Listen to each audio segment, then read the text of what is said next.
যতই দৌড়ান সময়ের আগে হবে না, আর যতই চেষ্টা করেন ভাগ্যে না থাকলে হবে না।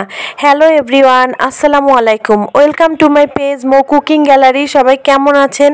আশা করছি সবাই খুব ভালো আছেন। আলহামদুলিল্লাহ, আমিও কিন্তু অনেক ভালো আছি। তো আজকে কিন্তু আমি সকালের নাস্তায় পাস্তা রান্না করেছিলাম। আজকে পাস্তাটা আমি ডিম ছাড়া রান্না করেছি।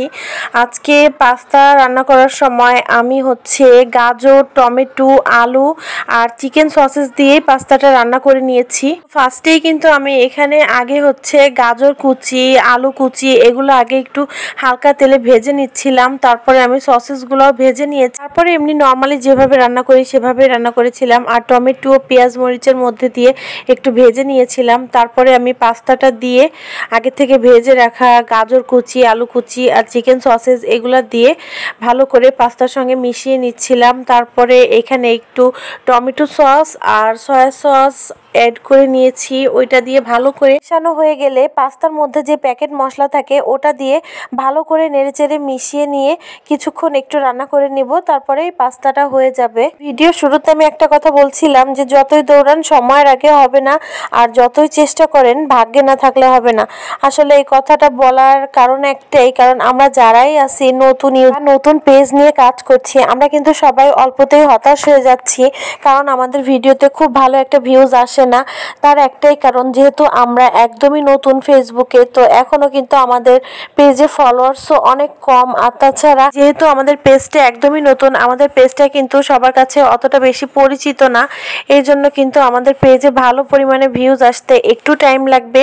তো আমাদের জন্য একটাই কাজ, যেটা আমাদের ধৈর্য ধরে কাজ করতে হবে, নিয়মিত ভিডিও আপলোড দিতে হবে। ভিডিও আপলোড দেওয়ার পরে অবশ্যই কিছুটা টাইম অনলাইনে অ্যাক্টিভ থাকতে হবে ফেসবুকে। কারণ আমরা অনেকেই কিন্তু একটা ভুল করে থাকি, যে আমরা ভিডিও আপলোড দেওয়ার পরে ফেসবুকে একদমই অ্যাক্টিভ থাকি না। এটার জন্য কিন্তু আমাদের ভিডিওতে ভিউজ অনেক কম আসে। তো সবার একটা কাজ করা উচিত, যেটা ভিডিও আপলোড দেওয়ার পরে কমপক্ষে 30 মিনিট ফেসবুকে অ্যাক্টিভ থাকা। এতে কিন্তু ভালো পরিমাণে একটা ভিউজ আসবে। যেহেতু আমরা একদমই নতুন, আমাদের তো এখনই মিলিয়ন ভিউজ আসবে না অত সহজে।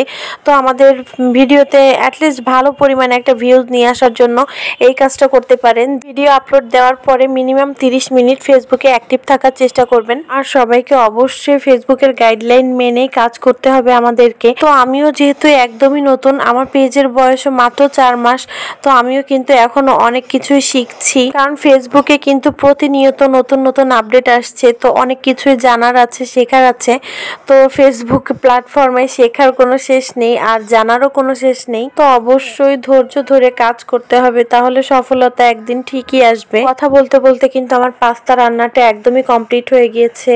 আর দেখতেই পাচ্ছেন পাস্তাটা কিন্তু অনেক বেশি মজা হয়েছিল সেদিন। যদিও আমি পাস্তা রান্নায় ডিম ইউজ করিনি, কিন্তু অনেক বেশি মজা হয়েছিল।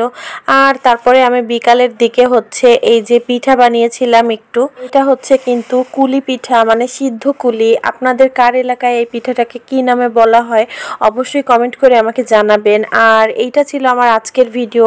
তো সবার কাছে কেমন লাগলো সবাই অবশ্যই সুন্দর একটা কমেন্টের মাধ্যমে আমাকে জানাবেন। তো আজকে এই পর্যন্তই। আমার ভিডিওটা যদি আপনাদের কাছে ভালো লেগে থাকে তাহলে লাইক, কমেন্ট, শেয়ার করতে ভুলবেন না। ভালো থাকবেন। আল্লাহ হাফেজ।